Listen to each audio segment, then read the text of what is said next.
2023年5月26号，一团极其巨大的积雨云出现在江西南昌城的天边。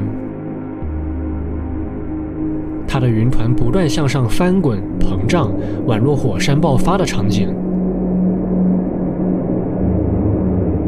根据气象雷达的探测数据，这团积雨云的高度达到了惊人的18000米，也就是18公里高，这比2座珠穆朗玛峰还要更高。